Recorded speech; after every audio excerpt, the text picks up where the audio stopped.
You've probably heard the saying, turn your pain into purpose. It sounds good, but how do you actually do it? In all our lives, there are moments of darkness, moments of hurt and heartache that just feel too much. I know that feeling, but I also know that there's a way to take all that stuff, the source of suffering, and use it to discover that which you were meant to do. I am so proud to announce the launch of a very special project that'll educate, empower, and inspire us to heal from our worst times. It'll show us how to use the bad in service of all that is good, and just live with more light, levity, and love. We're calling it the Comeback Collective. It's the most important work I've ever done. My life has taken me on a wild and crazy ride.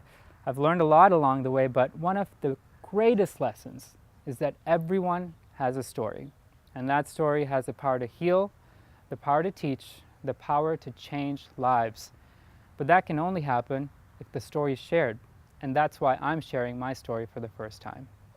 More than 7 years ago, I was diagnosed with a rare form of brain cancer. It was Thanksgiving 2010. I was 24, and let me tell you, trying to find anything to be thankful for was a real struggle. The journey to today has not been easy. Physically, I've gone through 2 brain surgeries and 15 months of chemotherapy. But mentally and spiritually, I've evolved in more ways than I ever thought possible, thanks to a whole lot of love. I am the proud product of 2 Wonder Women, a single mom and grandma. Family has always been important to me. That took on new meaning when my brilliant brother, Shanit, passed away in a tragic accident. I moved back home to support my family, but in reality, they are supporting me. I've always been that curious kid. I remember my 5th grade teacher saw something in me. After school, she'd take me to the radio station across the street, and before I knew it, I was co-hosting a kids' radio show. Years later, I had a tunnel vision ambition to be a broadcast journalist, anchoring the nightly news. That ultimately grew into a passion for connecting with others authentically and giving them a platform to share their story. But this isn't just about me. There are countless others, ordinary people who've experienced extraordinary adversity and somehow defied the odds to not just get by, but thrive, to have beautiful, purpose-driven lives. But how did they do it? What are the secrets to their stories of success? How can we use their life as a class? That is why we're launching the Comeback Collective. It's an organic evolution of all I've been through, what I'm into, and some of the lessons learned along the way. Before my brother passed, he said he wanted to show me something. He lifted his sleeve to reveal this tattoo that read, "You'll never walk alone." Shanit wanted me to know that no matter what, he would be there with me, with every step I take. And in launching the Comeback Collective, I want to help others see that they too are not alone. Not now, not ever. For years, I lived in shame. I honestly was afraid. I was scared I was going to die because that's literally what the experts told me. But I am done hiding, and I am not afraid.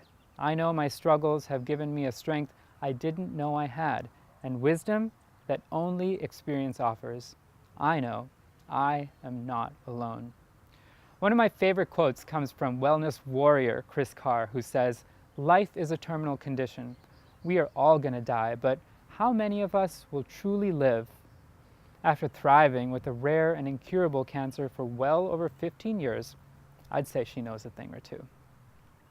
Through the Comeback Collective, we'll sit down with some of the most inspiring people and use their life as a class.